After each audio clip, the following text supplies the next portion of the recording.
Scared me. I'm Jack from VanSorrenson Brewery, and you just caught me doing one of my favorite things, drinking some beer. You know what's almost as fun as drinking it?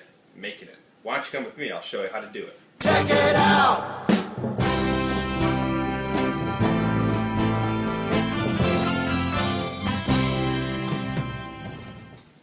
Alright, first thing you need to know about brewing your own beer is people have been doing it for a long time, so it's really hard to mess it up. And regardless, you're still going to get beer no matter how bad you mess it up. First thing we got to do is go over exactly the tools you need to make your own beer. The first ingredients that you're going to need to brew your own beer are going to be 6 gallons of water. We have 3 spring water and 3 distilled. The spring water is actually going to be used in boiling the beer, whereas the distilled water is going to be used afterwards to dilute the liquid. Well, we'll talk about that more a little bit later. First thing you're going to need is a type of steeping grain. In our case, it's crushed malt. And this is going to be used to create the wort, or as I like to call it, a beer tea. After it's been steeping, you're going to be adding the fermentables. In this case, it's malt extract. We have dried malt extract, as well as a can of liquid malt extract. After that's been added, we also add different types of hops. Hops are used to add to the bitterness and also the aroma of the beer, giving it its beer characteristics. And it wouldn't be beer unless we had yeast to go along with it. We add the yeast afterwards, and that's what actually ends up creating the beer and becomes alcoholic. Next, we'll need to talk about the specific tools which are very important and key for making your own beer. For our brewing purposes, you're going to be needing a brew pot that looks like this. It's going to need to at least be 5 gallons in volume. The bigger, the better. After we're done brewing, we're going to be putting our beer into our carboy. You can either use a glass carboy or plastic. I prefer to use the glass. You're going to need a way to secure the top of your carboy. For that case, we use a stopper that looks like this. It has 2 different holes on top, a thicker one and a thinner one. For the thin one, it's where the hose goes for the beginning of the fermentation process, when it's a fast and rigorous process. After a couple days, we're going to be switching over to one of these, which is an airlock that goes into the bigger hole. Also, you're going to be needing a funnel that has a filter on the inside. This is going to be used to filter out the wort when we dump it into the carboy. Last but not least, you're going to be needing a working thermometer, because you're going to need to know the temperature of your beer at every stage of the brewing process. If not, your beer is not going to turn out nearly as good as it should be. Well, with that in mind, let's brew some beer. Now that we're brewing, we need to add 3 gallons of our spring water. And we're going to bring it up to temperature at about 150 to 165 degrees Fahrenheit. When the temperature of your water is between 150 and 165 degrees Fahrenheit, you're going to want to add your steeping grains in the mesh bag it comes with. And you're going to leave that in there for about 20 minutes. After the 20 minutes are up, you're going to want to remove the bag filled with your grains and allow all the extra liquid to drip out. And when that's all over, you want to crank up the temperature in your pot to boiling. And while that's coming to a boil, you're going to make sure all your equipment's sanitized. For me, I prefer to use Star Sans. It leaves this nice residual foam, so you know it's working.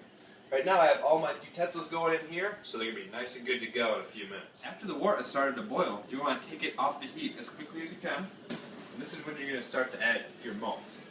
First, we're going to start the dried malt extract.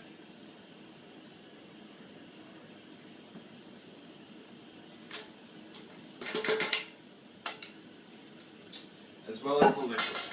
And you're also going to need a sanitized spoon to stir this. Preferably plastic or metal, not wood, because that harbors bacteria, which is not good for your beer. Then, after you add all of the malt, you're going to return the pot back to the burner and bring it to a boil. Once your pot comes to a roaring boil, it's now time to add your hops. And now we're going to start a counter at this point as well.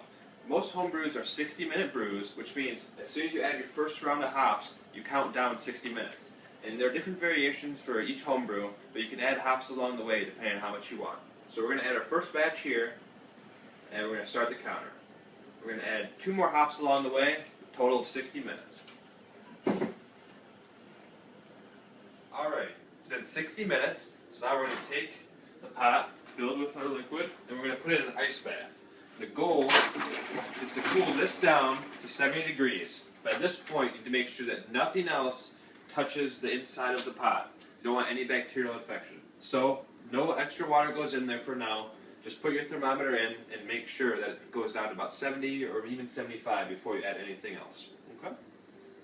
Now, as we wait for that to cool down, we're going to prime our yeast. And we're going to do this by you boil 100 milliliters of water, then you're going to let it cool to about 92 degrees, and then you're going to pitch this dry packet of yeast in there. And you're going to let it sit for about 15 minutes. After 15 minutes, you're going to stir it once, let it sit for another 5 minutes, and then bring it back down to temperature until it's the same as that, about 75 degrees or so. Once the contents of your pot reach about 75 degrees, you're going to want to dump it inside your carboy. The best way to do that is through a funnel with a filter inside to keep out all the extra sediment inside your beer. Fortunately, it's a two-man job. Only the person here with me is my cameraman. So I'm going to ask for his help right now. So give me a minute and I'll show you exactly what it looks like when we're done. After dumping the contents of the pot into the carboy, you're going to want to fill it up to the 5-gallon mark using only distilled water, as there should be no other contaminants or any type of foreign bacteria inside of your beer from this point on. Once we've added enough water to equal 5 gallons in our carboy, we're going to open it up and we're going to pitch our yeast, which is primed in our cup here. So we're going to take off the top and dump it right in here. And then, to make sure that the yeast have enough oxygen, you're going to cap the lid, and you're going to move the carboy back and forth to give it oxygen. And when you're done with that step, you're going to securely attach this to the center part of our cap and fill just enough distilled water on the inside until it reaches the line, and then you're going to let it ferment downstairs, in my case in the basement, around 70 or 72 degrees, and you're going to let it ferment for roughly 5 to 7 days until there's no longer any bubbles in our airlock. Alright, as you can see, we have our carboy here completely filled up. We have an airlock on. We also included an extra hose here on this side just for runoff in the first couple days if it gets a little crazy. In about 1 week, you're going to notice the air bubbles in the top are going to stop, at which point fermentation is complete and you're ready to bottle your beer. You're going to siphon it into a bottling bucket, add some sugar and some water to prime it, and then siphon it off into bottles and cap it. In about 2 weeks, you're going to let it sit, it's going to carbonate, and you're going to have yourself some fantastic beer. Well, hope you've learned a few things here from my wonderful tour. I know I had some fun. Hopefully you did as well. From all of us here at VanSorrenson Brewery, I'm Jack, wishing you and all your friends happy brewing.